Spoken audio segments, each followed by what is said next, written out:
All right, Haley Wooden with Business in Vancouver is joining us this morning. And Haley, we are still buzzing about the softwood lumber tariffs being proposed by Mr. Donald Trump. And I understand that our trade minister is now reacting, saying, hey, we can turn to China. What more is he saying? He's saying essentially that there are markets out there where Canadian exports could be rerouted to avoid some tariffs heading south of the border. China is the solution. They certainly have demand in terms of construction needs, but it's also resonating, according to the Canadian government, on the fact that softwood lumber is a more environmentally friendly building material than some of the other options out there. Now, we're also hearing from Canada's Natural Resources Minister that this is ultimately going to result in heavy job losses for Canadians. And the issue here, too, there's going to remain uncertainty until Canada really understands the full reasoning behind this decision. The earliest that could happen, January 2018. So this is going to be an issue that goes on for quite some time. Oh, for sure. Yes, I think we all expect that to happen.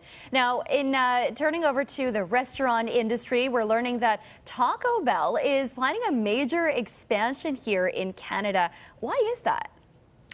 They're seeing demand in the Canadian market, and they're also trying to reach millennials who are of drinking age. So not only do they plan on expanding their retail footprint to 700 locations from 170, they're also going to be expanding their menus, starting with beer and starting at select Canadian locations. The first is going to be in Toronto. Now, they've piloted something similar in the US, and the idea is to turn Taco Bell away from being a fast food restaurant in some cases and more like a cantina style restaurant. So you can go with your friends, spend some time there, have a sangria or a frozen drink.